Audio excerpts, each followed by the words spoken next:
Hey everyone, thank you so much for joining. I'm Siddharth. I'm going to be your host for today. If you don't know of Aviel, Aviel is a place where open source projects build sustainable communities. And to feature one such project called Chaos Genius, I have with us Harshit Surana, who happens to be the co-founder and CTO. And there are a lot of interesting things that I'm looking forward to discussing with him. Harshit happens to be an ML pioneer who's been also a best-selling author for a book called Practical NLP, which is now adopted and followed by a lot of international schools as well. He's also shipped a lot of ML products, is what I learn of, and but it only do justice if we hear about him from him. Hey Harshit, how are you doing? Would you want to add some things to your introduction? Yeah, hey, Siddharth, how are you? So I am right now the co-founder and CTO of Chaos Genius. We are like a open source analytics engine that combines outlier detection, root cause analysis, and alerting. And we are currently being used in over 25 countries in a range of use cases: IoT, gaming, fintech, and these companies are range from public companies to smaller startups. A little background about me would be I have been doing machine learning for over a decade now. I was a machine learning grad at Carnegie Mellon, where I worked under the creator of CAPTCHA and Duolingo, my advisor, Professor Luis Bonon. So CAPTCHA and reCAPTCHA is this thing that most of you guys have to fill when you're like filling a new form or when you're on any of these new sites. I also worked with MIT and grad school on knowledge graphs, which is a sub area of AI. My last startup, Deflux, it was in the data space as well, which is used by a bunch of Fortune 500 to generate insights, generate increased revenue. It was used by a bunch of companies, including Disney, and it was recently acquired. Also, as you mentioned, I'm also an author of a machine learning book because I've been doing machine learning and more specifically NLP since 2007, 6 and 7. So there were various insights that I learned and my co-authors learned with respect to building NLP models and making NLP work at scale, which is very different than what you do it in a lot of online tools, which are more either focused on very large data or a more toy model. So that's right. That sounds like a lot of interesting things that we can discuss about. I would definitely want to touch up first upon the reCAPTCHA. And this is definitely something that I believe you were researching under a professor at Carnegie Mellon, and it got acquired by, or the product got adopted by Google and on a later stage. Yeah, and I also, from my research, found out that you are also interested in phylogenetics. So I'd want to know a little more about both of these things. I haven't delved into phylogenetics recently, but when I was at Carnegie Mellon, we were looking at clustering algorithms and a bunch of other algorithms that help you identify the right tree structure given any set of data. And a very good use case of that is real genetic phylogenetic data. And some of my colleagues were trying to understand, there, as an example, there are so many ethnicities in India and subcontinent, or so many ethnicities in Europe. What was the, what is the parent of different ethnicities, and what was the common ancestor among them? So if you look at all the genetic data, you can figure out, you can have some estimate on how different ethnicities and different groups evolved from each other. And that's what got me interested in phylogenetics. An interesting link to genetic phylogenetics is one work I did in languages. So languages are also related, just like genes are. And say, you can find that some South Indian languages are related, and Tamil is a common ancestor to a lot of them. Even the modern Tamil, ancient Tamil, and it's same for a lot of North Indian languages.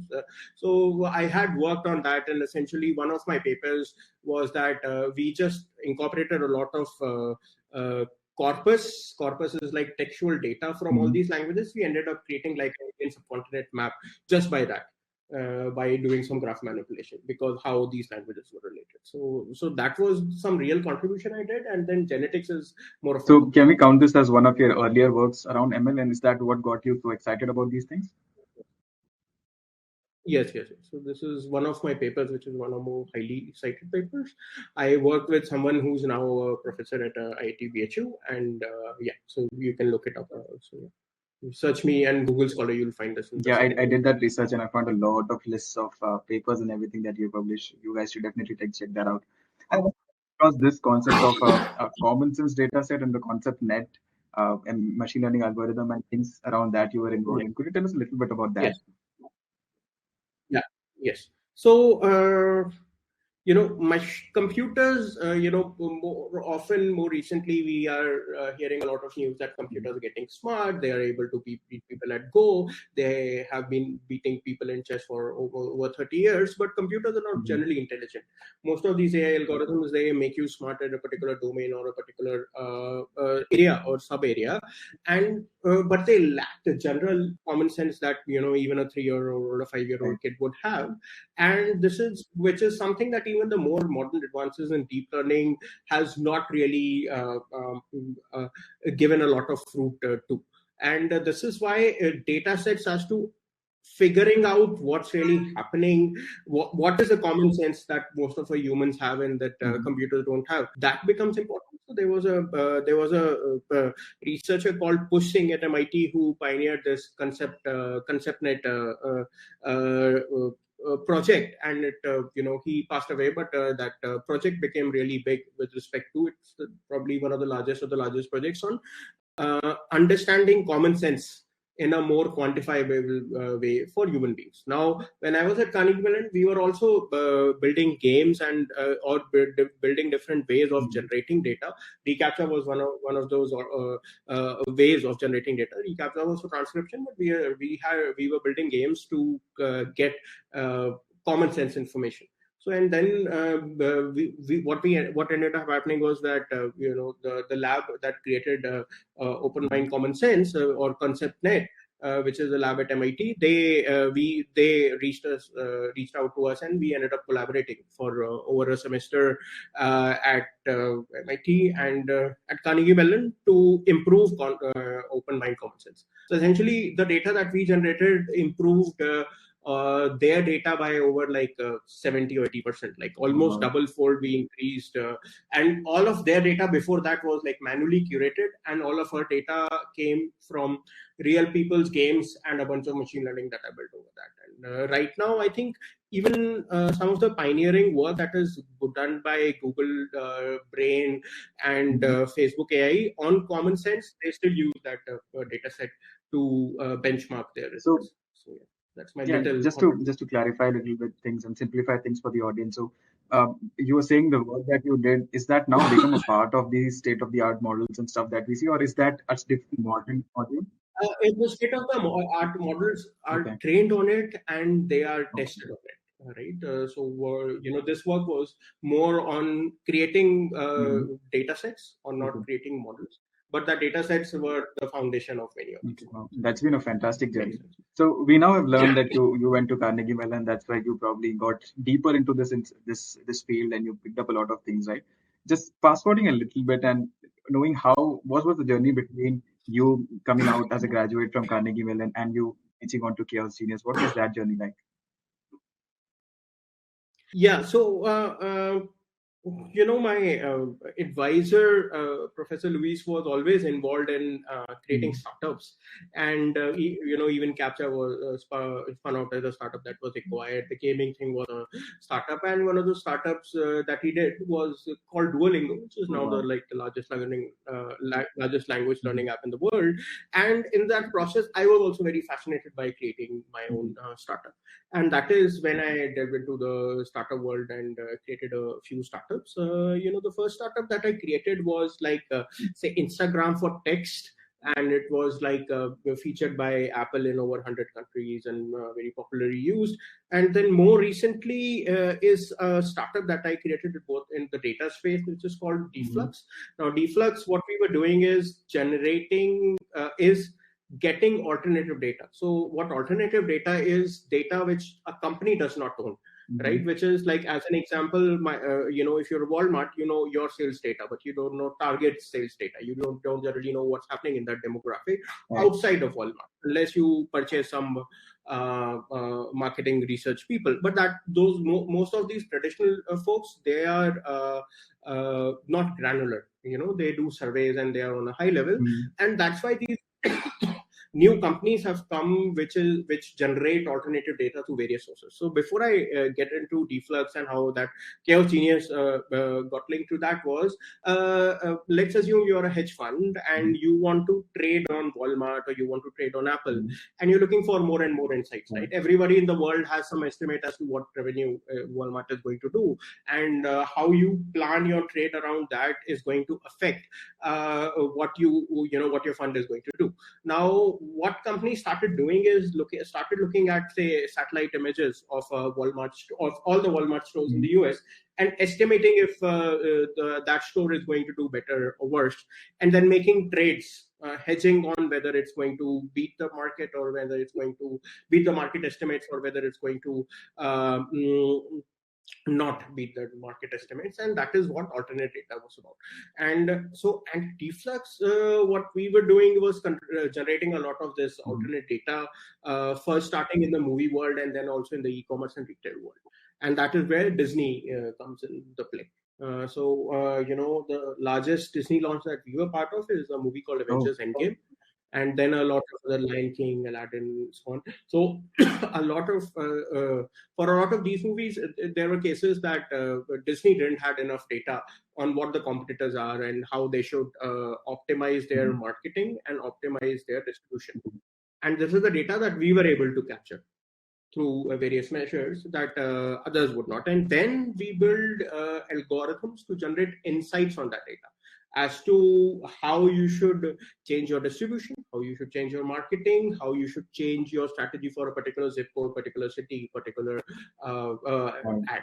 Right. And some of the algorithms that we built for that, now I'll come to Chaos Genius quickly. So some of the algorithms, now we found that this was like really powerful for Disney. This was really powerful generally for that organization. And like, in fact, at one point of time, we were almost, like a bidding war, whether Disney and some other larger studios wanted to use us, and Disney wanted to like have a more exclusive rights. So this information was so useful, and so these insights were so useful for them. And we ended up, and one insight was that, hey, Disney with all this tens of billions of dollars in budgets cannot do that, even if it has data. So alternate data was one thing, but the insights we generated was another, and Disney was not able to do that. So the insight was that, hey, why are these large companies not able to do that at scale and not able to do that easily? And that is where my co-founder Preeti also comes in, where she was working as a product leader at companies like Ola and Process Stack, and before that she was a management consultant at Bain. And she realized that, hey, these are insights that human beings end up spending a lot of time doing manually, but it's not automated, and it's not easy to automate. And you need, like, in a more practical scenario, coming from her perspective, is you need like a data analyst to work with data, and then a business person to generate even basic insights. So we essentially saw that there was some role for a common foundation. Instead of having custom solutions or human beings trying to do this, there was a common foundation to generating insights at scale. And that is, in some sense, a creation of the genesis of. So does this really belong to the? Sorry. I was just asking you if this belongs to the field of business intelligence as well, because we hear a lot of these insights coming in from the intelligence sides. Does this belong there? Yes, to an extent it does, right? So it's funny that ever seniors we started more with the business intelligence domain, but now people are using us for monitoring data. People are using us for monitoring their SRE or DevOps. Okay, cool. But we started it in the perspective of business. I also see Preeti is here in the audience. Hi, Preeti, if you'd want to join in, we'd love to have you around as well. She's here listening to us. And for all the other people, and I will just to get some water as well. Just give me a minute.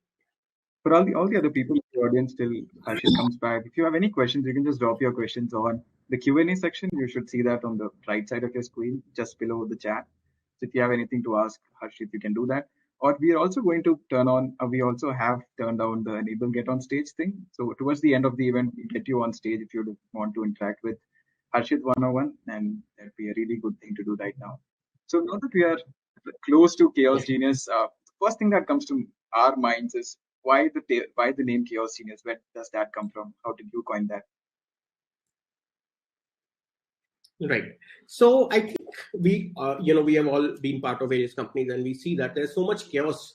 Right. Chaos in the world, chaos with respect to running a startup, chaos with respect to the Right. data that you deal with, and people are not able to track or to not track but manage that chaos very well, right? So hey, can you have like a automated system that manages that chaos well, right? So that was the foundation of this name, chaos genius. Yeah.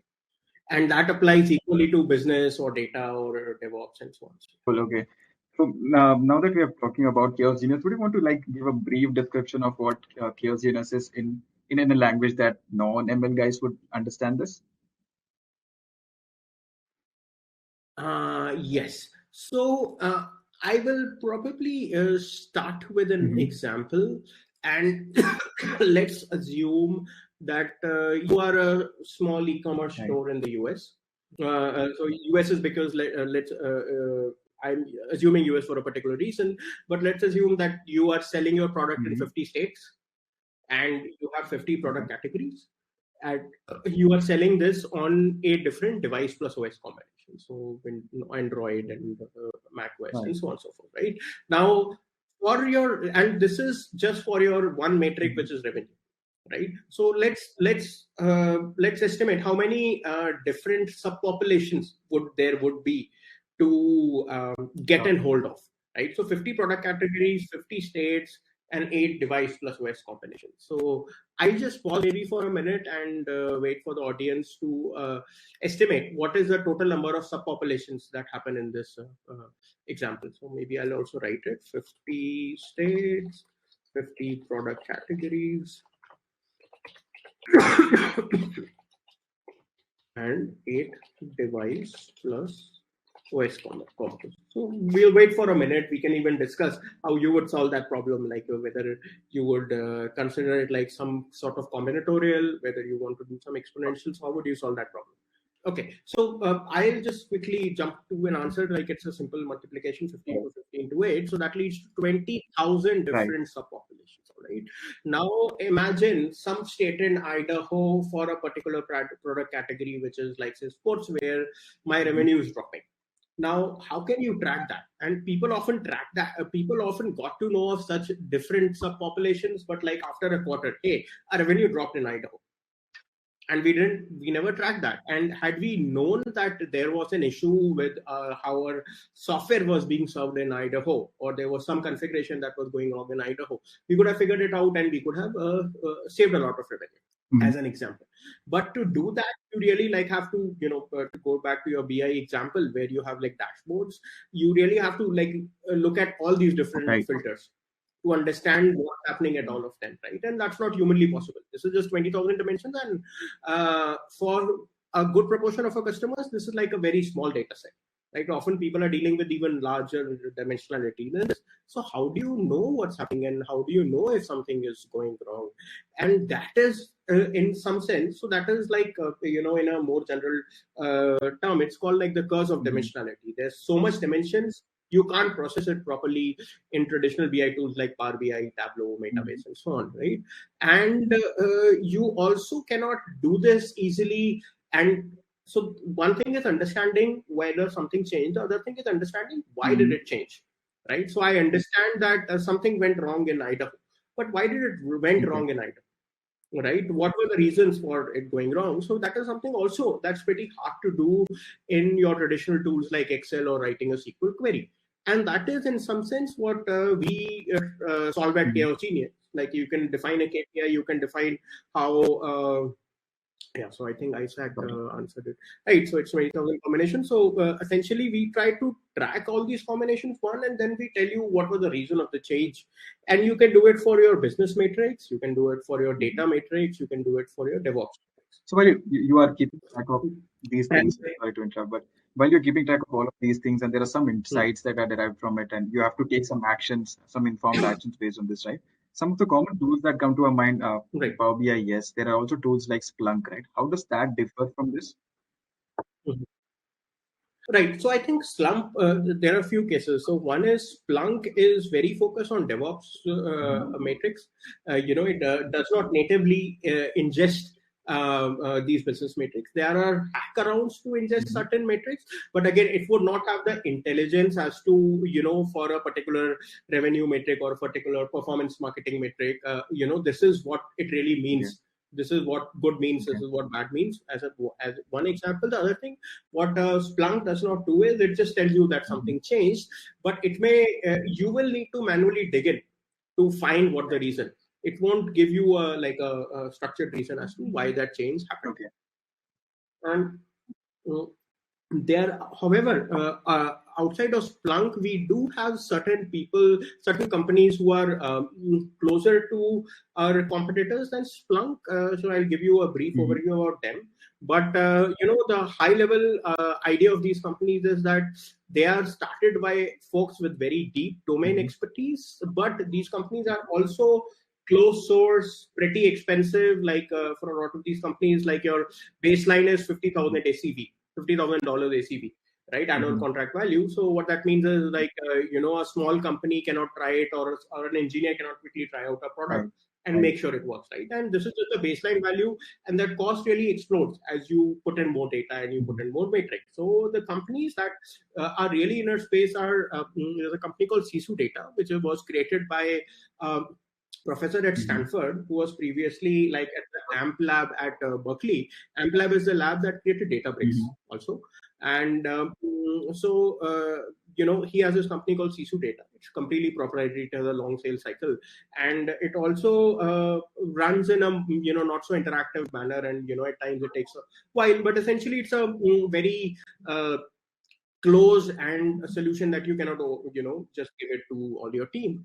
And then there are also companies like Anodot, which was created by HP's chief data scientist, and Inference.io, which is one of the co-founders of TensorFlow. So very deep domain expertise people. But again, these are like companies which are both heavily funded and hence require a lot of, are quite expensive for you to onboard. It takes a long cycle, both sales as well as deployment, to get you started working, right? For an example, I worked or our team worked with you and Aviel. We were so quick to get something up and running, get Chaos Genius up and running in Aviel. But in some of these companies, it may take like several months to even like have your first POC, right? And that's why, so this goes both with respect to people and procedural stuff, that getting all the permissions to get access to the data, or also all the custom work that needs to be done to enable things, right? And in our case, because it's an open source product, anybody can just download it, deploy it in their environment, don't require any permissions, and see how the results are, and then move on. The points that you've been talking about is reminding me of one question that we got from one of the community members before the event, and that says, how would you differentiate between monitoring and observability? I noticed that you call yourselves a full stack observability platform. How would you answer that? Can you repeat the first part of the question is, how would you differentiate between monitoring and observability? I noticed that you call yourself the platform as a full stack observability platform. Right. So yeah, I think generally when engineers talk about observability and monitoring, they think of products like Splunk, or they think of products like Kibana or Grafana, right? Which only tackle a part of observability, not the full stack, and they are more focused for engineers, not for analysts and business people, which is what our primary focus is. Right. So even when people are monitoring developer metrics, they are monitoring the impact of those developer metrics on real business world, right? And which is something that any of these tools don't do. Right. So we are more in business observability and data observability than general monitoring. Okay. And how about the word full stack? How does that make meaning here?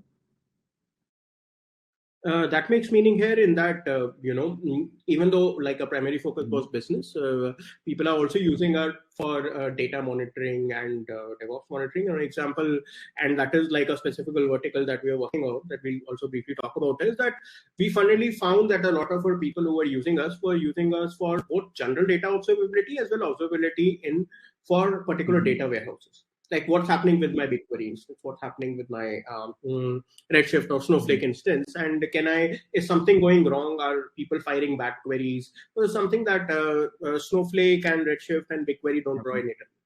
not at all for Redshift and BigQuery. And that becomes important because as more and more people are moving on to cloud and data warehouses, a very significant part of proportion of the costs that these companies have come from these tools, right? And our tool allows you to look at all these different facets and observe them.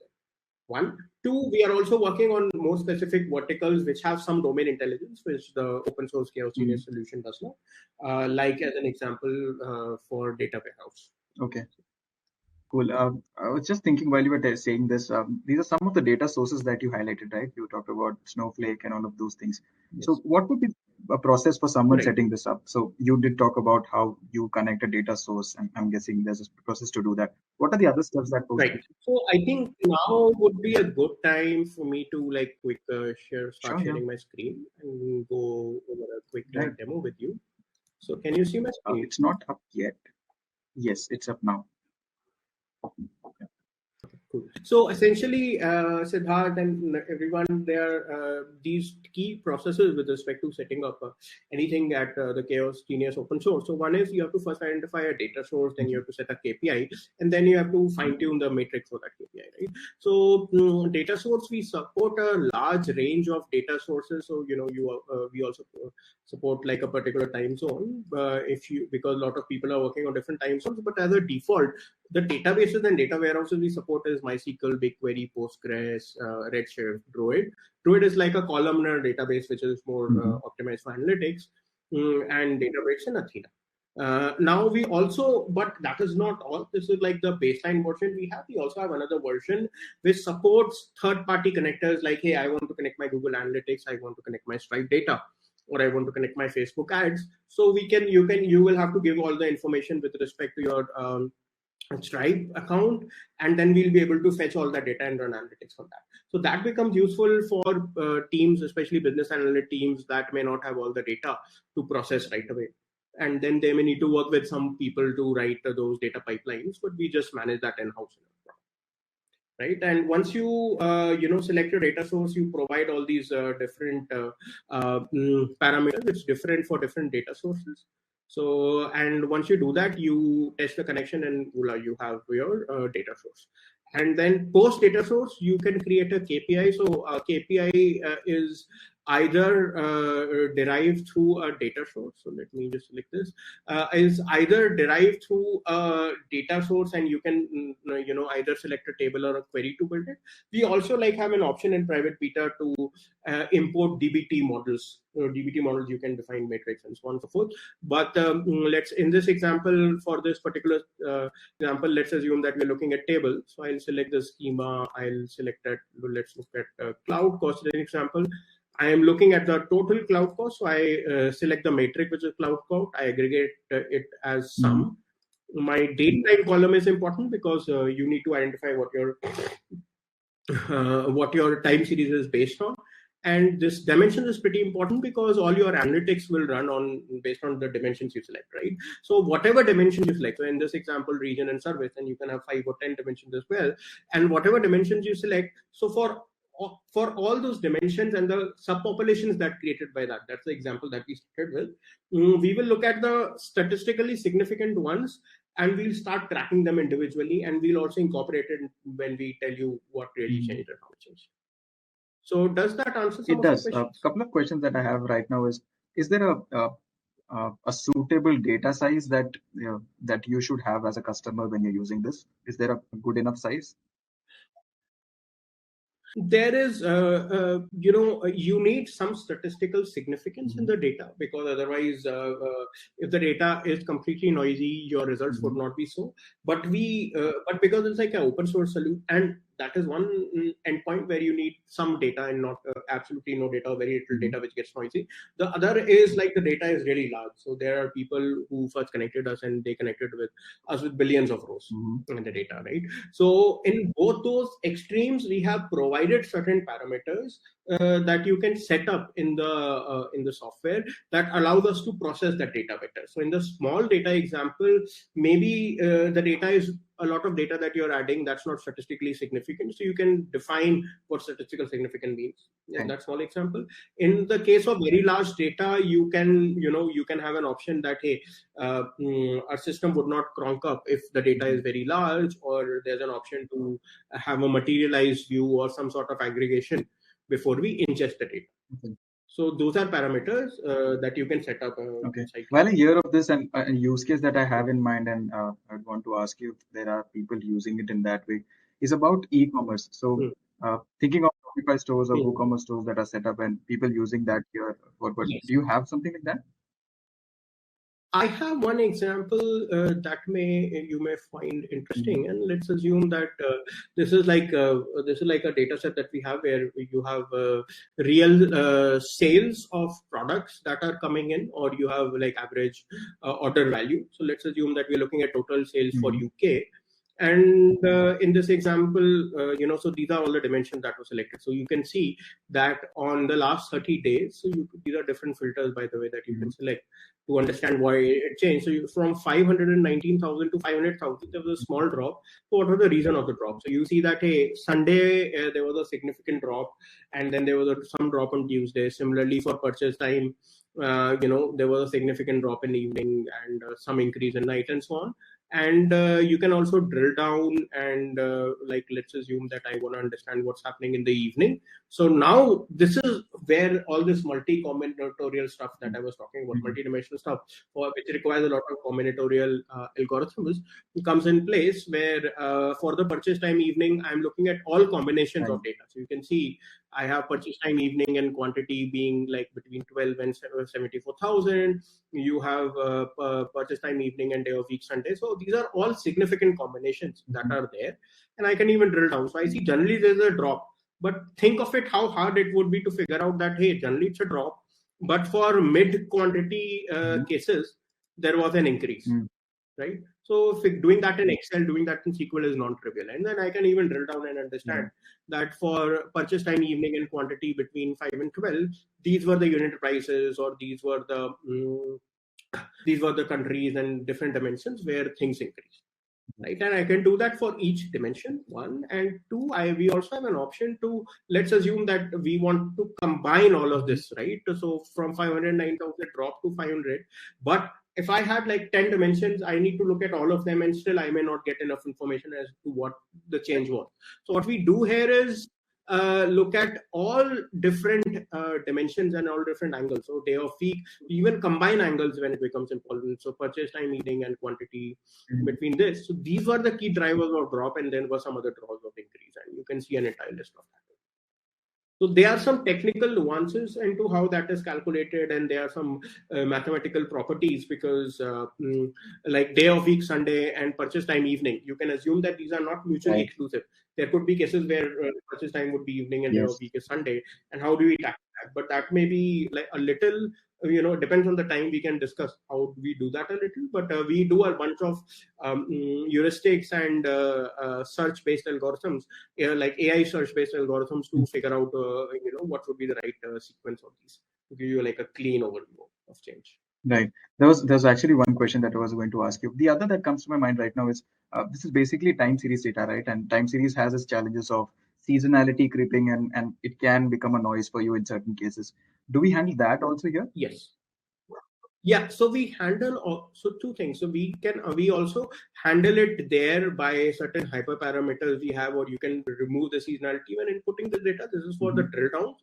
However, we do tackle seasonality when we are looking at anomaly detection. So you see there was some seasonality in this, and we saw that, hey, there was a weekly pattern. And this weekly pattern was violated here, right? So why did it violate it? Because Thursday there was a sudden, like, insane amount of sales one Thursday. This Thursday at the evening, right? So this is where we are handling seasonality. Another interesting example of that would be in a general cloud monitoring data. Just so everybody knows, there's like a public link. If you go to a demo in a GitHub page, you'll find this, and everybody can peruse through this data. So let's assume that you have this cloud call. So this is like, there's a lot more richness to this data. So, because this is like there's a seasonality at a RE level, there's also some seasonality at a weekly level. So if I am looking at this spike, I understand that this spike came from region AP South and service EMR and so on and so forth. So we do handle this seasonality per se in anomaly detection. For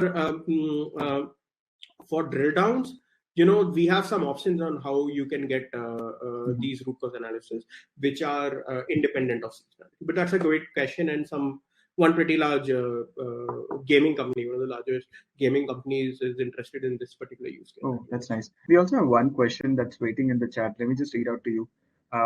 So this is someone who joined a little late, and they say it looks like there's some sort of similarity with Grafana. How is it different, and is running analytics pipelines running and data source? Okay, they're probably asking how does it run analytics data pipelines in the background after it's connected to data source. I think I will repeat for Dheeraj's benefit that how is it different from Grafana. This is also that we discussed at the start. So Grafana is much more focused on DevOps matrix, and you ingest all the DevOps matrix in your time series data, and then you are able to filter that by GQL and so on and so forth, right? So that is what generally Grafana is. Grafana would not really tell you why certain things changed, would not give you, not learn models onto all the different cuts of data. So if you were ingesting data in Grafana, and imagine it's even if it DevOps data, like different instances, different Kubernetes instances or different EC2 instances and different properties associated with that, Grafana would not learn the patterns and tell you that if something is out of the pattern. You'll have to have hard-coded ranges that, hey, if my EC2 usage or EC2 credits increase is more than this little limit, then you just tell me what it is, right? Or if it changes the average so much, it will tell me what it is. So that's what Grafana is. It doesn't learn a pattern. One, two, obviously it doesn't work for a lot of business data and general data. Which is what we integrate. And the third key point is that we also tell you why things change. Like, you saw those waterfall graphs, right? We try to give a very clear estimate on why things change from A to B. One.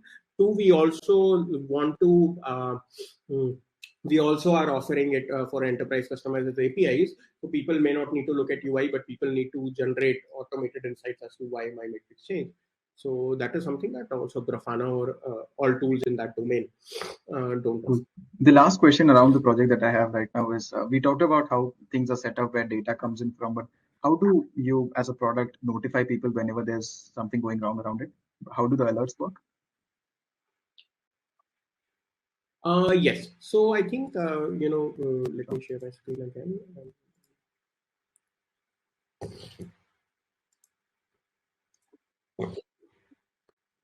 Yeah, so just like, you can, right now what we did was set up a data source and then set up a KPI. After setting up KPI, you can set an alert, right? So let's assume that we support two kinds of alerts. One is alert for a particular KPI. So we have all these KPIs and you can select a particular KPI, add an alert info and identify when you want to be alerted. You don't want to probably be alerted or too small of a change. And maybe there are cases where some of our customers are using us for, like, say, over 1,000 different KPIs. So, you don't want to be alerted for each different KPI. So in such cases, you may want to be alerted in a bulk way. So we have like an option of consolidated alert. So this is how alerts work. By default, we have an option of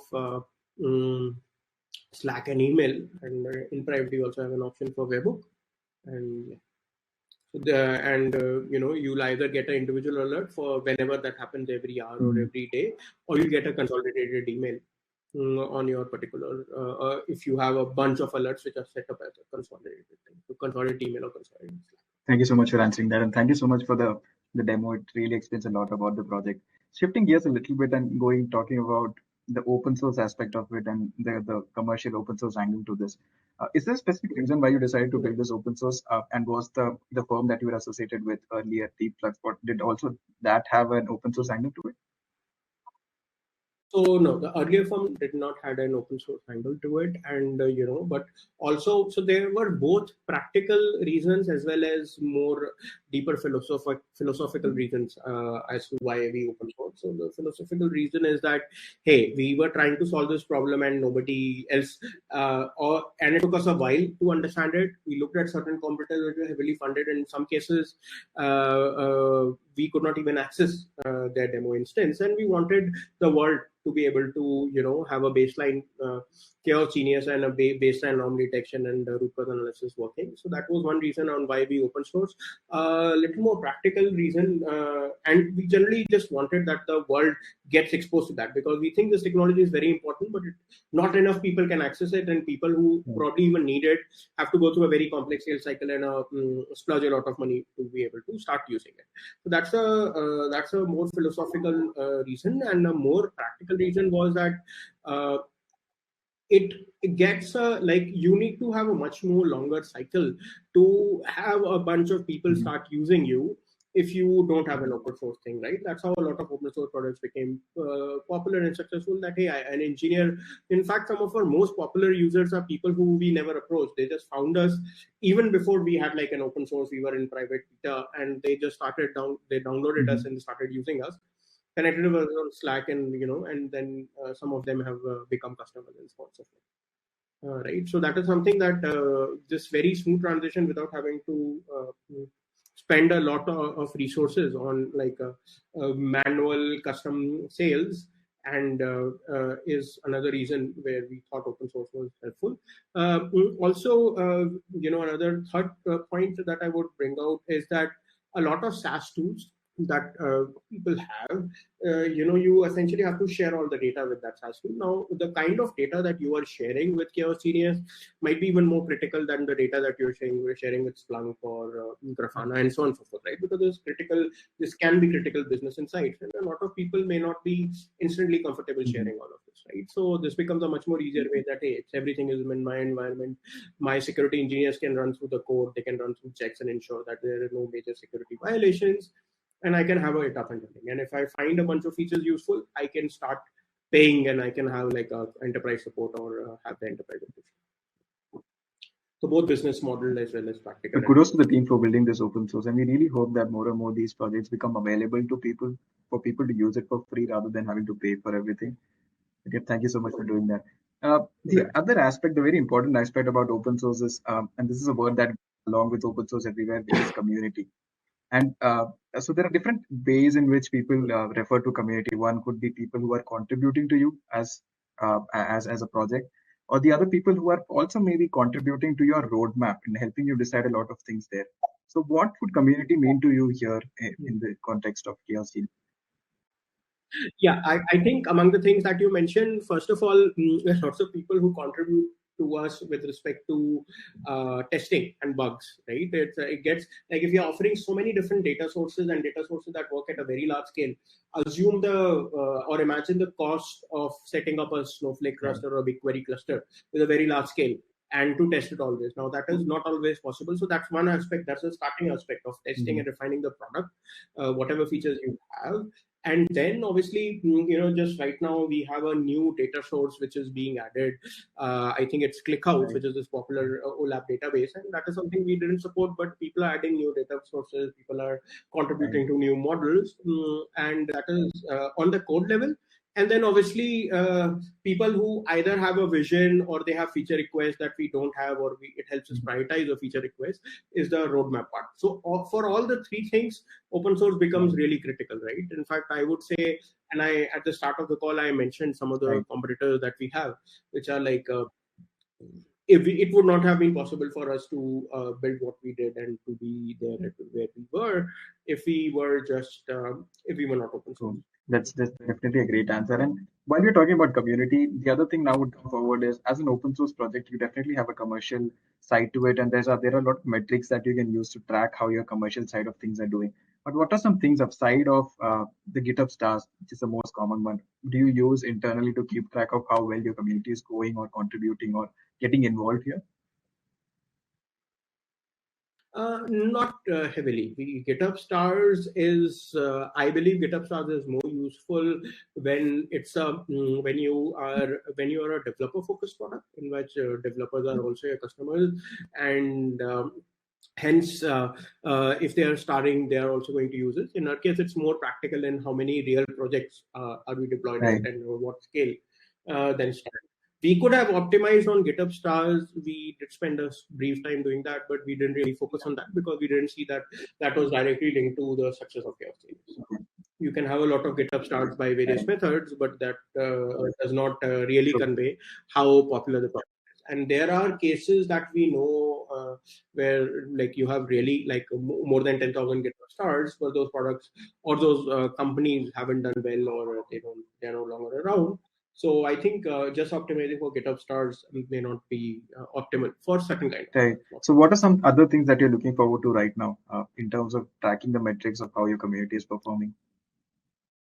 I think a key metric is how many people are deploying us and regularly coming back and using us. Deployment is one, but deployment doesn't mean that they are consistently using us. And then also our Slack community. So we don't have like GitHub discussions, but the Slack community is pretty important. The kind of engagement that we see there, and would request everyone who's still watching to join us at a Slack community. It's pretty alive and a lot of interesting discussions that happen.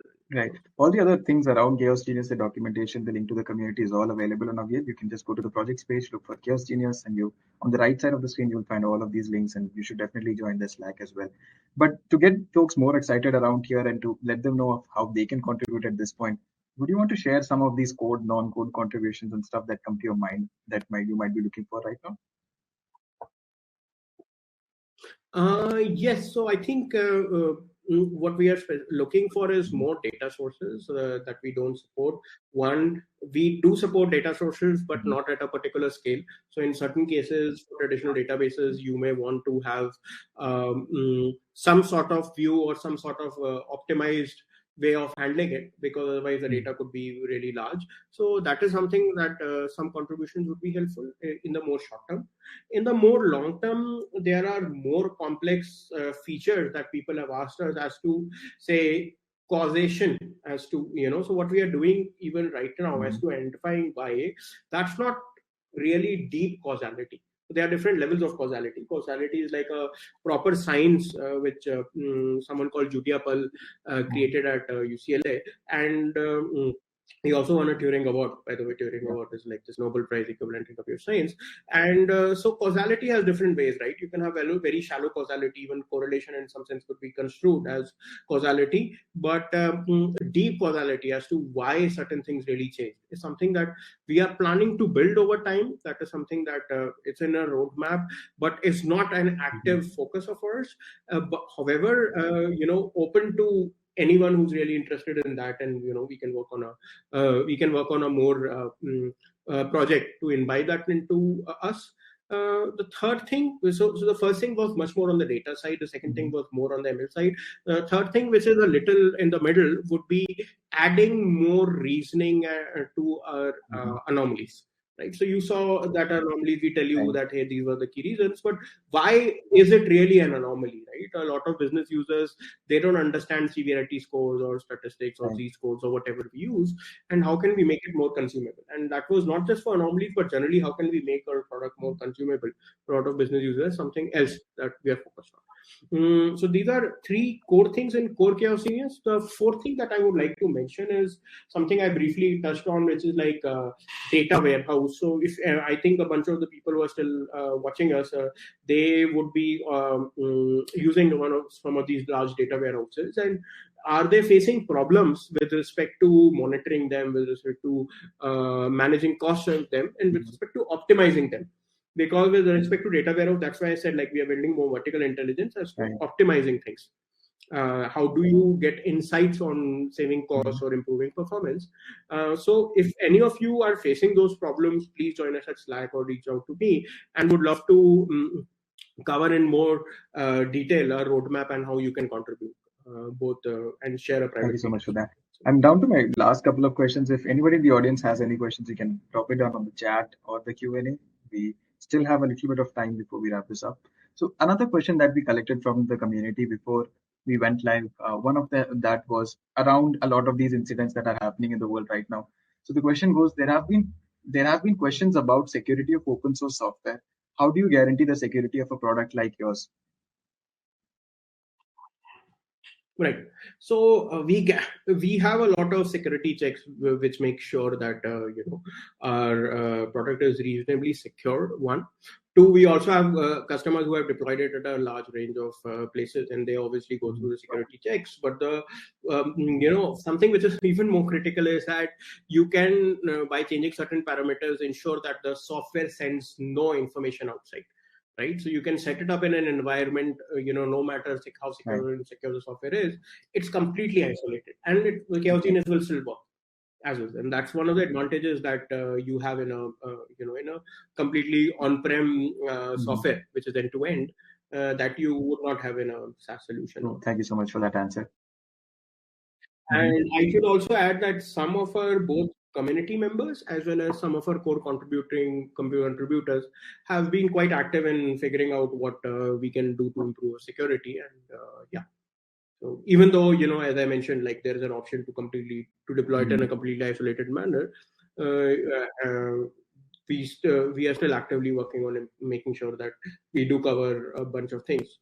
So I'm guessing if there's someone in the audience or someone listening to us on the recording has a security background, they still have a lot of opportunities here. Absolutely. Cool. Yeah, that brings me down to my last question, and which is from the journey that we talked about, starting with Carnegie Mellon all the way up to Chaos Genius. What are some things that I'd split this up into two different aspects. One of your journey was with a proprietary software, with a closed source thing. The other is with open source. The first question would be, how do you compare both of these journeys and tell us what are the pros and cons of both of them, honestly?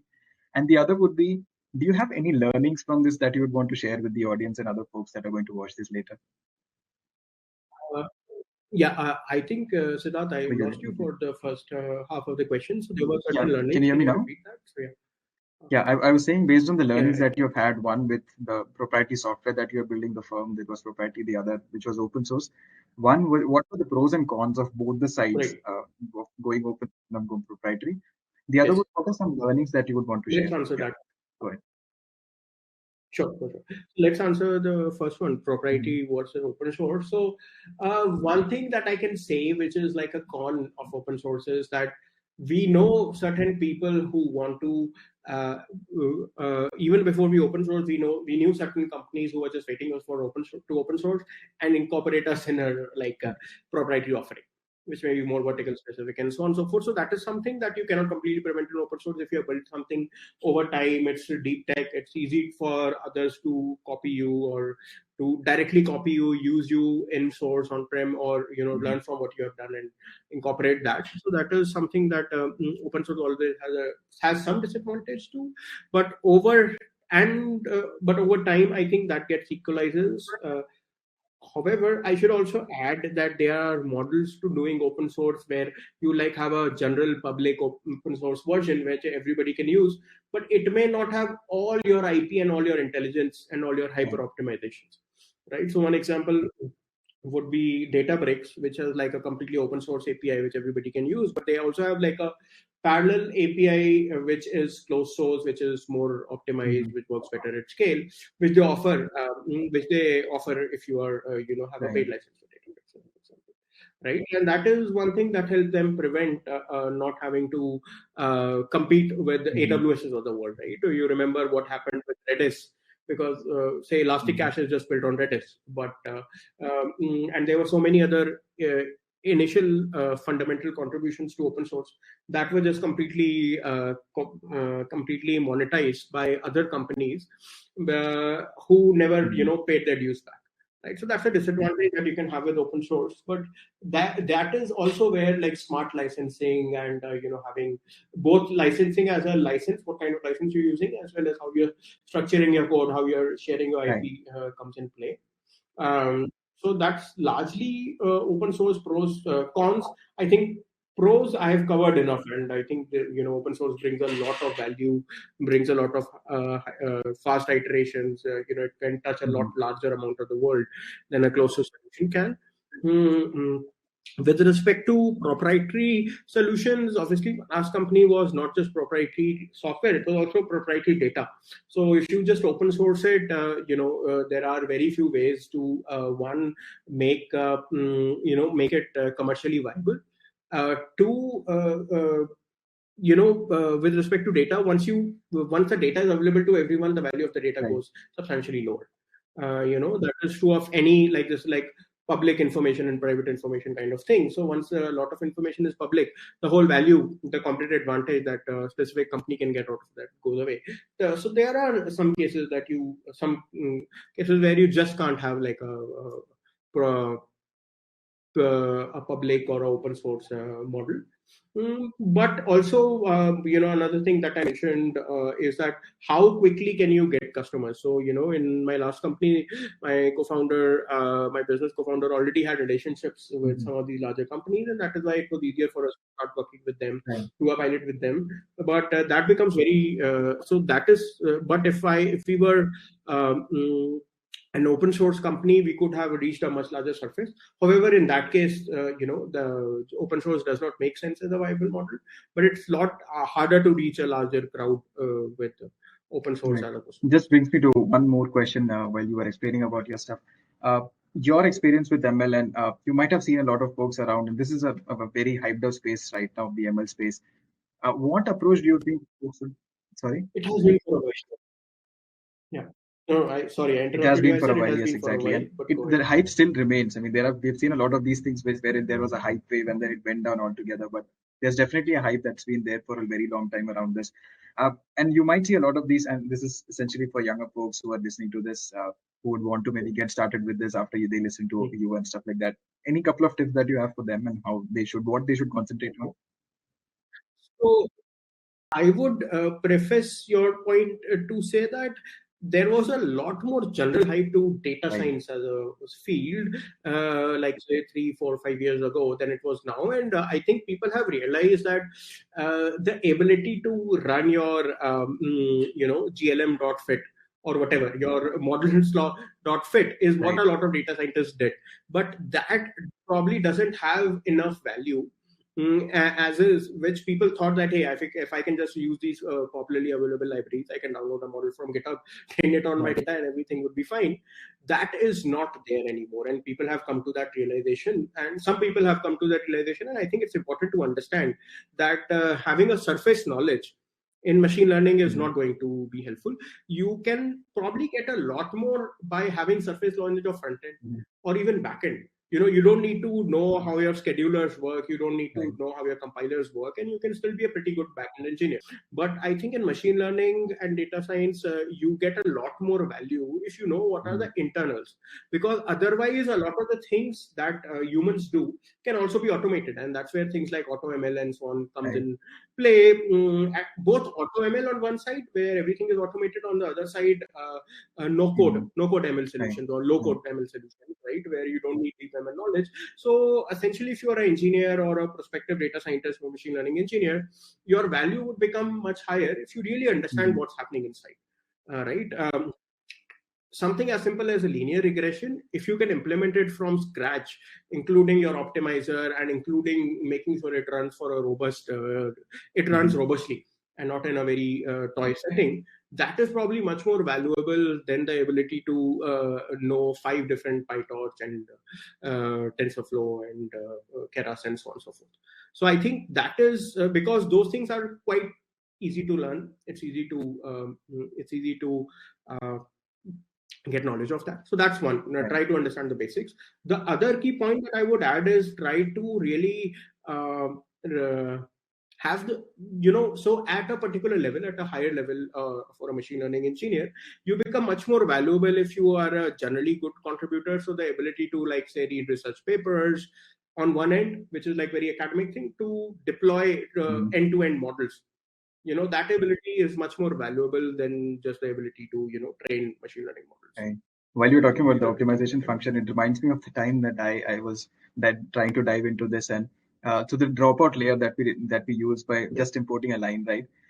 That's when I figured out dropout layer that we just implement using a line. It had a big research paper that went behind it, and and it has hundreds of research papers on different dropouts. Yeah, completely understand that. And probably I feel the best way to start with this would be to get your maths, stats, and probability fixed first, and then move on to these. Yeah. Right. And ideally implement all these key things, neural networks to regression to SVM, maybe with a simple, octave or a simple pandas and numpy, right? Not use anything else, right? So that will really tell you what's happening inside. So that's one ability. Obviously, the other ability is to quickly invent new things. And I think there was a third point that I would add is often people in the machine learning domain, they are too obsessed with models and fancy machine learning, but the real value is driven by data. So that is something that we also covered in the book, but that generally that we have seen. People get fascinated by these great results that NVIDIA or Google may share, but really for your particular business setting, how do you create your data well? How do you create the data set well? How are you able to there's an area called active learning. How can you apply active learning to your data to get better labels? And how can you iteratively improve your data? So those are things which are just not generally covered in machine learning domain, and that doesn't seem like traditional machine learning, but that gets pretty important. And I think I forget the name, but this is like ex-CTO of one of the largest data labeling companies. He had a book, so he's a Stanford. He was also a Stanford lecturer, PhD. So maybe I'll try to find his name. But he has a really good book on that. On focusing on more on data. That unfortunately brings us to the end of the event. It was a really insightful session, Harshit. Thank you so much for taking out time. I know how busy you were today, but you tried to accommodate this to your thing, and you were also not doing well. But thank you so much for coming to us and talking about all of these things, sharing all of your insights. It really adds a lot of value to everybody listening to this. Thank you so much, Siddharth and Isaac and everyone at Avial. And I think what you're doing is really noble, and I hope it, it really spreads over the world, because what you're doing something is really needed. And would love to collaborate more on Avial and see your platform grow. And we really look forward to that as well. Thank you so much for everyone in the audience for joining us, and stay tuned. Thank you. Have a great weekend, all of you. Bye.